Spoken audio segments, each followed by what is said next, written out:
minutes just to give myself my own gauge. I wanted to do an after dinner speech for you guys, and it just so happens to be. I'll just let you guys talk. What's the point?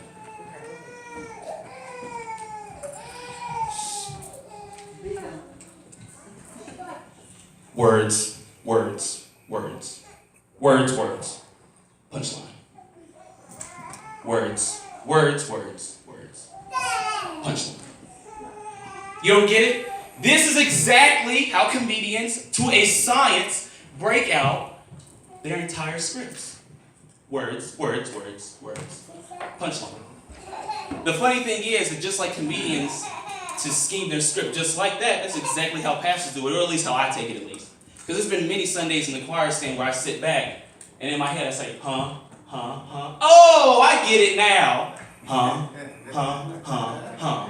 I get it now. So it's like words, words, word, scripture, meaning, boom. And then it's like words, words, words, scripture, meaning, boom.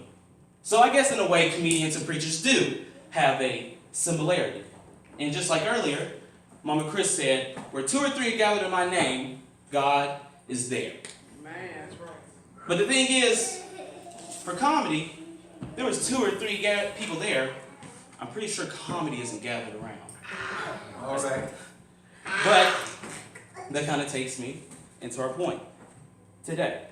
That the worth of a comedian, the worth of a pastor. I look at a comedian as, hey, funny dude, you be funny and your only job is to be funny. But the funny thing is that we don't look at this guy up here and say, hey, spiritual dude, you be spiritual and you just keep on being spiritual.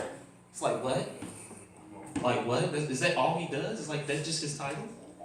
But with that title and with the investment that they put in, it creates their worth, creates their sentimental value of who they are. Because us as people, we're just like, why does everything cost so much? Why do I have to pay this? Why? But it's more of the production, the investment, and the process that makes somebody worth something. And there's three things that we're going to talk about today that makes a pastor worth and have sentimental value in our day society.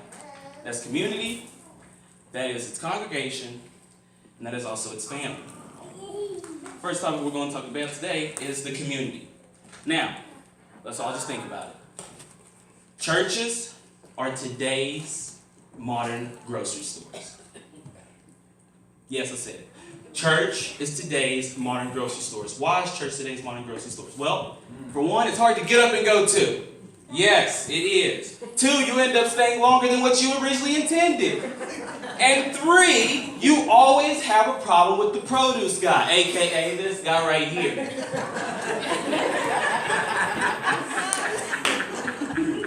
Now, why is it normally hard for us to go to the grocery store, and why is it normally hard for us to go? Because it is something that we need. The grocery store has those things called vegetables, right? And good home-cooked food. And it's like, I don't want to go. And the devil in its most nicest fast food impression is like, yeah, come on down here to Burger King. The 2 for $5 Whopper deal, man. It's unhealthy, man, but it's efficient. It's nice. It's colorful. It's good. And you're just like, yeah, we can go to the grocery store tomorrow. I can go to the grocery store next week. I can go to church next week. And then you also end up staying longer than what you wanted to. You know, I'm not going to Walmart because if I go to Walmart, I'll see so-and-so. And if I see so-and-so, so-and-so won't let me buy. That's right. They just will not let me go. I talk long, they talk long. We already know how this is going to end up. And you're just like, there goes so-and-so. What's up, so-and-so? How you been, so-and-so? I haven't seen you in forever. And you just keep on going through this ad. And then you also have a problem with the produce guy. The cabbages that he puts out. Why are these cabbages brown and rotted? Why? Do you not nurture your vegetation enough to think that me as a consumer would like some nice little cabbage every once in a while? I remember I was young, and I went up to a pastor at church, and just like I said, oh, I get it. I went up to him, and I didn't get it the entire time. I was the entire time. And I said to some people there, I said, you know, I think he's good. I like him a lot. But if I just understood what he was saying, it would just be so much more fun to be here. Well, the funny thing is that even though I was a young kid, the congregation was actually like, yeah, go tell him. I don't think that's really a good thing. If everybody's surrounding a small kid to go support and ask the preacher, why is your stuff not making sense? Because chances are, if it's not making sense to me and it's not making sense to them, there's a problem. There's a problem. And the produce, aka, let's just say that his sermons are cabbages. And these are the cabbages that we common times have issues with. Why are these cabbages brown? It's the production. It's the fact that he went through the process. And what are one of the biggest things that we like to commonly visit that has to go through a very long process? It's the farmer's market. It's the farmer's market, people. It's the farmer's market. Everybody goes to the farmer's market after work. They pick up a couple vegetables, then they go home and cook a meal. That's how we need to make church once again in the community, like a farmer's market.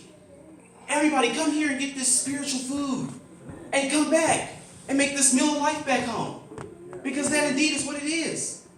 This isn't a grocery store that we should dread to come to. It shouldn't be Sam's Club where we come and get a bunch of sermons and then we don't come back for the next month until the zombie apocalypse comes. Because we ran out of food. But this is spiritual food that we need to get throughout the week. And we need to chase and want to be there and take it from.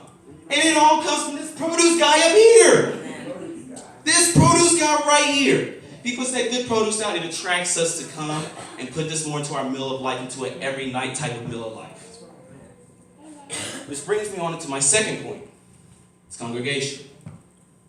Well, as a congregation, I would like to tell you guys, welcome to the NCL. It's the biggest thing since the NBA, the NFL.